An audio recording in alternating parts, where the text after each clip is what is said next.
अस्सलाम वालेकुम वरहमतुल्लाहि वबरकातुहू। आज हमारी दोबारा मुलाकात हो रही है। कल हमारी मुलाकात हुई थी। आज का व्लॉग है कि बिल्ली बिलाकर थैले से बाहर आ ही गई। जी, ये मैं किसके लिए कह रहा हूँ?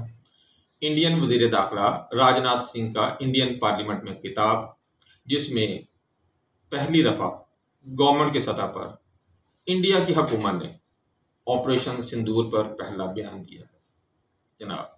यानी कि बिलाकर बिल्ली थैले से बाहर आ ही गई। और हुआ भी उनके साथ फिर ऐसा कि मैं आपको कुछ मुहावरों से पहले समझाता हूँ। पहली चोरी पहले ही था, पहला ही खिताब किया, पहले में ही झूठ बोला और पहले में ही पकड़े गए। वो दुर्गत बनी कांग्रेस के रहनुमाओं से, वो दुर्गत बनी अपोजिशन के रहनुमाओं से कि अल अमान और अल हफीज जलील करके रख दिया मोदी को भी और उसके हवारियों को भी। राजनाथ सिंह का बयान उसके गले ही पड़ गया, बल्कि गले की हड्डी बनकर रह गया। इतनी देर से इसने बयान दिया कि उसके लिए एक पंजाबी का मुहावरा मुझे बहुत जोर से आ रहा है। मैंने कहा मैं आपको भी सुनाता हूं। नानी ने खसम कीता बुरा कीता, नानी ने खसम कीता बुरा कीता, करके छड़ दिता और भी बुरा कीता। मारूं घुटना फूटे आंख, ये सारी बात साबित होती है उस तमाम बयान पर जो राजनाथ सिंह ने अपने झूठों का तुमार बांधकर एक बयान दिया। हम उसे ये भी कह सकते हैं कि अंधे को अंधेरे में बहुत दूर की सूची और होरी नू होरी नाल ते बाबे नू डंगोरी दे नाल।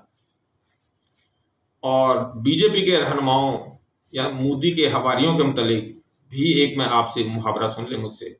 वो ये है कि अल्लाह ने मिलाई जोड़ी, एक अन्ना तो एक कौड़ी। राजनाथ सिंह को नथ डाल दी गई। जी जनाब, राजनाथ सिंह वजीर दाखिला हिंद को नथ डाल दी गई। आज बिलाकर राजनाथ को पार्लियामेंट में अपना बयान रिकॉर्ड करवाना ही पड़ा। बात तो वही है ना कि बकरे की मां आखिर कब तक खैर मनाएगी। और राजनाथ की अकड़फून निकल गई। राजनाथ की धोती उस वक्त गीली हो गई जब भारत की अपोजिशन ने और दुनिया के तकरीबन तमाम ममालिक और उनके आज़ाद मीडिया ने वजीर दाखिला हिंद को ऑपरेशन सिंदूर पर अपना बयान पेश करने पर मजबूर कर दिया।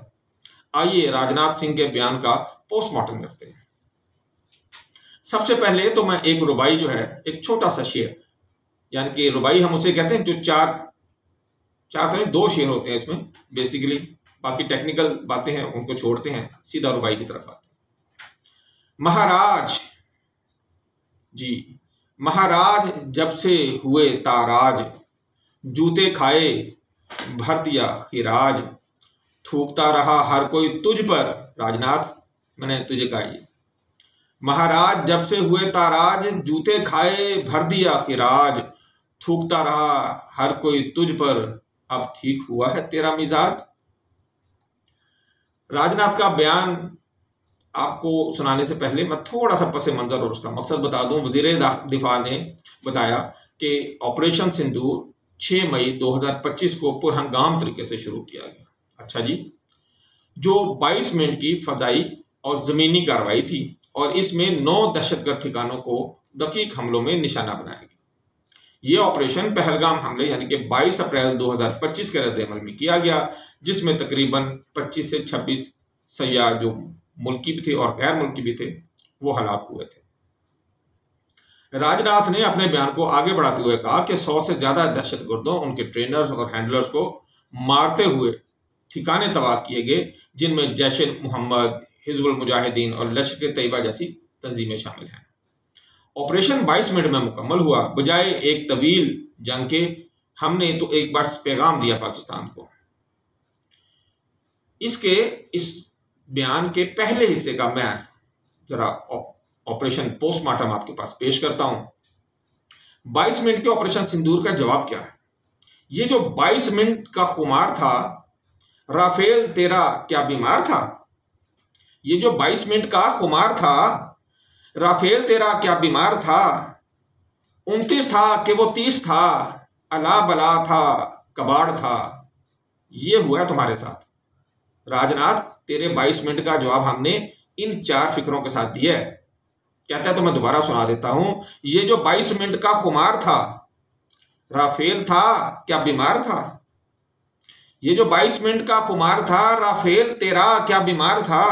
29 था कि वो 30 था, अला बला था कबाड़ था। हमारे लिए तो वो कबाड़ ही था ना, हमारे लिए तो अला बला ही था। तेरे लिए होगा SU-30, तेरे लिए होगा वो MiG-29 और तेरे लिए होगा राफेल। हमारे लिए वो सारा अला बला था और कबाड़ था। ये तेरे 22 मिनट का जवाब है। मुरीदकी हो या भावलपुर, कोटली हो या मुजफ्फराबाद, पाकिस्तान के जितने भी इलाकों पर इंडिया ने दहशतनाक जो हमले किए, जो बिला जवाब हमले किए, इंडिया के तमाम हमले जो हैं वो शहरी आबादियों पर, मसाजिद पर और मदरसों पर किए गए।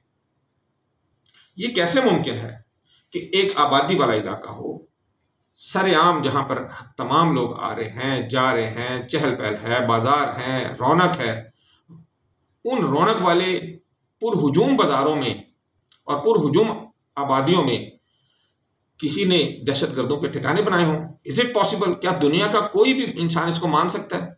नहीं माना, किसी ने भी नहीं माना। और मोदी के मुंह पर जूते ऐसे पड़े कि इसने जितने भी अपने सफारती मिशन भेजे सब नाकाम होकर, सब जलील होकर, सब बेगैरती का मैं कहता हूं कि मुजाहिरा करके और वापस पहुंचे मुंह काला करवा के पूरी दुनिया से। उन तमाम हमलों में जो इंडिया ने किए पाकिस्तान पर, उनमें मासूम बच्चे, खवातीन और बूढ़े शहीद हुए, जिनकी तादाद 37 थी। फिर जिनके जनाजे पूरी दुनिया के सामने अलल अलान पाकिस्तान फौज ने, पाकिस्तान की आवाम ने, तमाम लोगों ने मिलकर पढ़े। राजनाथ, तुम ये बताओ ना, तुमने तो किसी एक अपने मरे हुए की अर्थी को भी,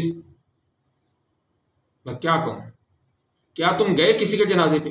क्या तुमने किसी की भी अर्थी को कंधा दिया? नहीं दिया ना। अगर तुम सच्चे होते और अगर तुम्हारे अंदर कोई जुर्रत होती, कोई गैरत होती, तो जो तुम्हारा 250 से ज्यादा जो फौजी मरा है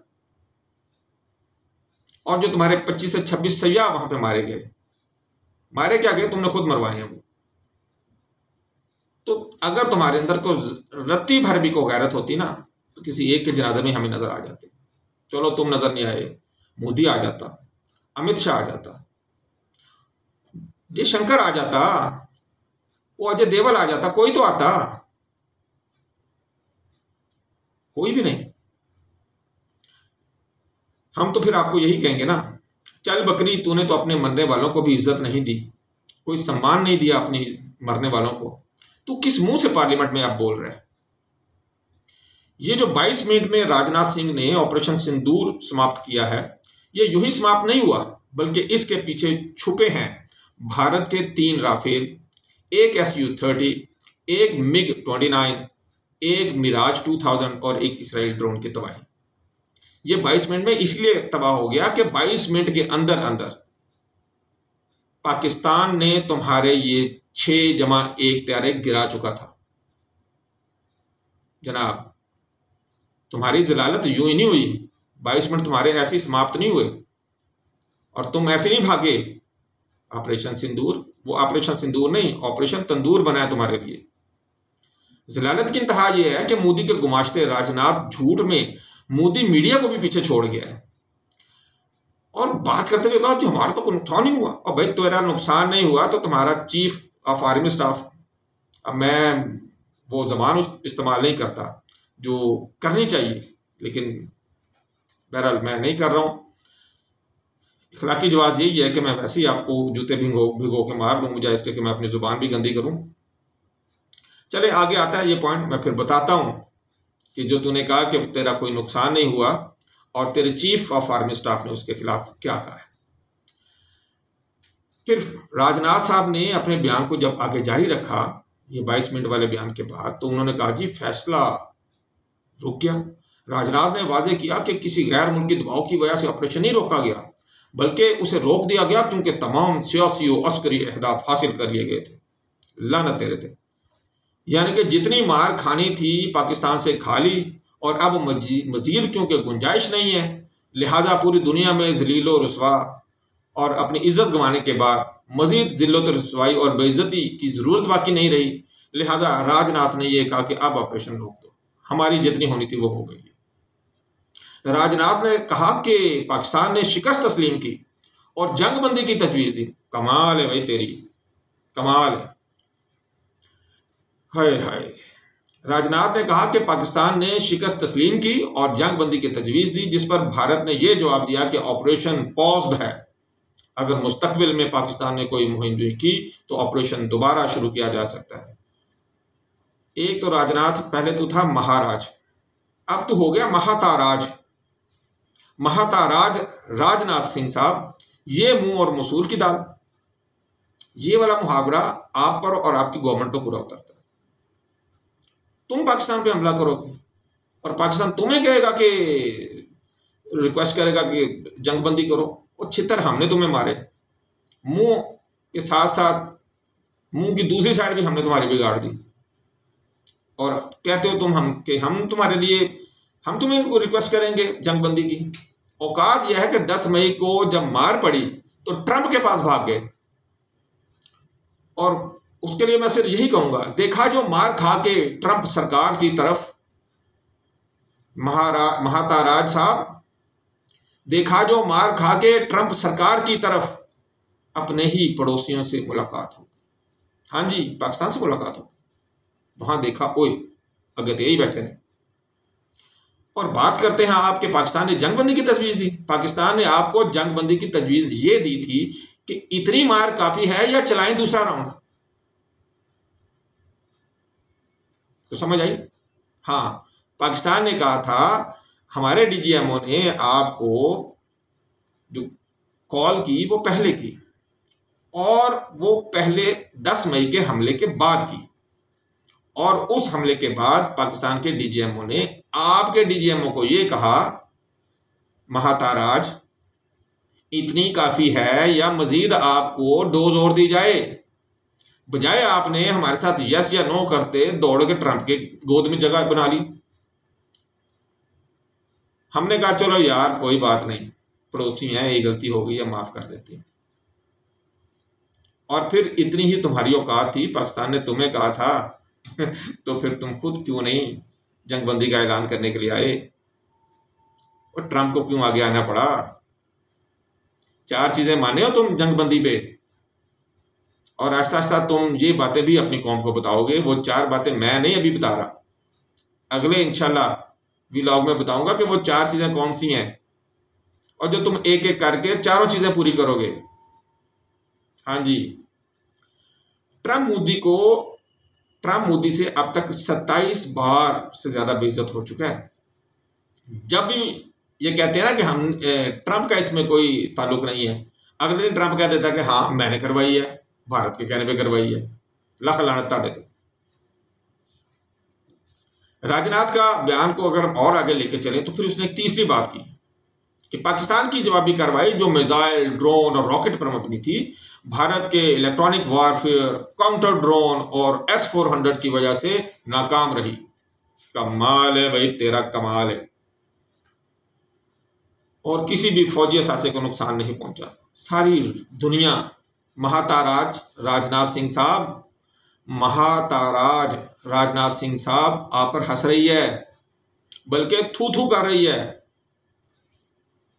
क्योंकि इससे पहले इंडियन फौज के जिन अफसरान ने नुकसान का एतराफ़ किया है उनके नाम मैं आप बताने लगा हूं। इन तमाम ने कहा कि हमारा नुकसान हुआ है। सुने, वो बहादुर अफसरान जिन्होंने इंडियन गवर्नमेंट के मना करने के बावजूद नुकसान का एतराफ़ किया। Number 1 colonel Sofia Qureshi, number 2 wing commander Vyomika Singh, number 3 air marshal AK Bharti, number 4 vice admiral AN Pramod, number 5 major general SS Sharda, number 6 captain Shiv Kumar. ये आपके पता है ना, ये फौजी अताशी हैं आपके इंडोनेशिया में। हाँ जी, ये वही हैं। फिर lieutenant general Shiv Kumar R Singh, फिर जनरल अनिल चौहान, अभी मजीद कई नाम गिनवा सकता हूं जिन्होंने नुकसानात माने हैं। और अब तुम्हारे बयान के फौरन बाद आर्मी चीफ ने कहा कि हमारे 250 से ज्यादा लोग मारे गए हैं, और जो तुम्हारे 250 से ज्यादा लोग मारे गए हैं उनको स्वीकार करो, उनको कोई इनाम दो, उनको कोई एजाज दो। वो लोग तुम्हारे मुल्क की खातिर मरे हैं। मैं तुम्हारे लिए वो अल्फाज इस्तेमाल नहीं करना चाह रहा कि जो तुम्हारे लायक हैं। फौज की बेइज्जती करके, उसके खिलाफ सारी बातें करके अब मक्खन लगाने की भी इसने कोशिश की। और अपने बयान में उसने कहा कि दिफाई निज़ाम और अफवाज की मुश्तरका हिकमत अमली की तारीफ मैं करता हूँ और फ़ज़ाई फ़ौज, ज़मीनी फ़ौज और नेवी के हम आहंगी से ऑपरेशन कामयाब हो गया। कमाल है भाई, सारी बातों में एक नन्ही सी लाइन आपने उसके लिए दी। इंडिया की नेवी, एयरफोर्स और आर्मी ने इंडियन गवर्नमेंट को हमले से मना किया था, तुम्हें पता होना चाहिए। यही वजह है कि बहुत सारे टॉप के लीडर्स को, आर्मी के और एयरफोर्स के लीडर्स को तुमने निकाल बाहर किया या उनकी ट्रांसफरें कर दी। वो 2019 की शिकस्त को सामने रखते हुए तुम्हें समझा रहे थे कि ऐसा पंगा मत लो, 2019 से ज्यादा मार पड़ेगी। इंडियन फौज एक प्रोफेशनल फौज है। उन्हें अंदाजा था कि मोदी हुकूमत बिहार इलेक्शन के लिए फौज को बलि का बकरा बनाना चाहती है, लेकिन मोदी हुकूमत ने मार खाकर, क्या कहूं, मोदी हुकूमत ने मार खाकर ही दम लिया और अब किसी नुकसान के ना होने का कहकर फौज को दुनिया में झूठा साबित कर रही है। जिन्होंने ये कहा कि हमारे 250 से ज्यादा लोग मरे हैं। कोई कहता है कि हमारे 250 से ज्यादा लोग मरे हैं? किसी को शौक होता है? राजनाथ सिंह ने फिर कहा कि भारत ने जुबानी बयानात देने की जगह डिसाइसिव एक्शन लिया और दहशतगर्दी के खिलाफ भारत की पॉलिसी गैर मशरूत है। अच्छा जी। उन्होंने कहा कि लॉजिस्टिक्स कामयाबी में नज्म और नस्क का किरदार कुलीदी था। उन्हें ट्रूप मूवमेंट्स और जरूरी फौजी साजो सामान बर वक्त पहुंचाना था। Guns don'ts win anymore, logistics does. यानी कि जो गवर्नमेंट ने सारा को लॉजिस्टिक का मुहैया किया वो तो ठीक था, लेकिन जो भारत की फौज लड़ी वो ठीक नहीं था। यानी कि guns don't win Wars anymore. तो फिर फौज को निकालो, निकाल बाहर करो, खाली लॉजिस्टिक काम कर लो ना। जैसे गूंगे के रम्ज को गूंगा जानता है, वैसे ही इस बयान को ये जो राजनाथ सिंह ने दिया है भाई भारतीय ही जानते होंगे, क्योंकि मोदी मीडिया ने तमाम इंडियंस को, तमाम को तो नहीं कहूंगा, लेकिन बहुत सारे लोगों को गधा बना कर रखा हुआ है और जो उनके आगे आता है उसी की वो जुगाली करते रहते हैं। तो राजनाथ ने एक शायरी की, ये सिंदूर की लाली है, शुरतिया की कहानी है, भारत के मस्तक पर वीरता की निशानी है। इसका जवाब सुन लो। सिंदूर की लाली है, बीबी की निशानी है। सिंदूर की लाली है, बीबी की निशानी है। किस फौज ने अपनाई कोई ऐसी निशानी है जो तुमने सिंदूर का नाम रखा था अपने ऑपरेशन का? राजनाथ ने जंग हार कर बाजे जो बजाए हैं, बेइज्जती है हिंद फौज की, बेइज्जती है हिंद फौज की, मुनाफिक की निशानी है। राजनाथ, ये तेरे लिए कह रहा हूं, तू मुनाफिक है। फिर तूने हनुमान की भी बेइज्जती कर दी। कहा कि जनाब हनुमान जी की हिकमत हमली हमने अपनाई है और हमने अपने अहदाफ मुकम्मल किए। रामायण के मुताबिक तो हनुमान ने अपना मकसद हासिल कर लिया था। राम की भक्ति हो, सीताराम की तलाश हो, लंका के गुरूर को तोड़ना हो। रामायण के मुताबिक तो लंका ढाने के मौका पर हनुमान ने कई अहम और बामकसद काम जो है वो सर अंजाम दिए थे। और तूने कौन सा काम किया है? तू तो अपने देवताओं को नहीं छोड़ता, तू किसी और को क्या छोड़ेगा? खुलासा ये है कि महाताराज राजनाथ सिंह जो हैं, आपने और मोदी ने मिलके, बीजेपी ने, आरएसएस ने और विश्व हिंदू परिषद ने कौन सा तीर मारा है? हनुमान तो जीत गया था, वो तो रामायण में उसका नाम लिखा गया, लेकिन आप ना सिर्फ खुद हारे हैं बल्कि आपने पूरी हिंदुस्तानी कौम को जलील करवाया है, उनको बेइज्जत किया है, उनको रुस्वा किया है, उनको जलील किया है पूरी हिंदुस्तानी कौम को। और इसके जिम्मेदार मोदी तुम हो, राजनाथ तुम हो, अमित शाह हो, जयशंकर हो और अजीत डोवल हो। ये तुम्हारा जो 5 का टोला है ना, इसने जलील करवा के रख दिया पूरे इंडिया को। अच्छा भला शाइनिंग इंडिया था, अच्छा भला उभरता हुआ इंडिया था। हम भी मिसालें दिया करते थे कि जनाब इंडिया ये, इंडिया वो, ले लो इंडिया बढ़ गया जो जितों निकले ऐसे। यकीन नहीं तो मई से अब तक भारत की और पाकिस्तान की सफारती कामयाबियों का जरा मुआवजा करें और देखें कि कितनी जूतियां पड़ी हैं तुम्हारी सफारती कोशिशों को और कितनी कामयाबियां मिली हैं पाकिस्तान की सफारती जो इकदाम है उनको, आप लोगों को खुद ही पता लग जाएगा। मैं तो तमाम भारतीयों से कहूँगा कि इससे जान छुड़ाओ। मेरा आइडिया ये था, जब ये जंग हुई है, जो मेरे शुरू के व्लॉग हैं अगर किसी ने देखो, तो मेरा ख्याल ये था कि सितंबर अक्टूबर तक ये बला इंडिया के सर से उतर जाएगी। अब देखते हैं कि इंडिया वाले कब इस बला को अपने सर से उतारते हैं। जब तक ये बला नहीं उतरेगी इसी तरह से लीलो रुस्वा होते रहेंगे। और मैं वही जो पहली रुबाई है, मैं दोबारा राजनाथ के नाम करते हुए ये कहूँगा कि महाराज जब से हुए ताराज, महाराज जब से हुए ताराज, जूते खाए भर दिया खिराज, थूकता रहा हर कोई तुझ पर, अब ठीक हुआ है तेरा मिजाज। इसी के साथ आज का व्लॉग ख़त्म करते हैं। इंशाल्लाह फिर मुलाकात होगी। अस्सलामु अलैकुम वरहमतुल्लाहि वबरकातुहू।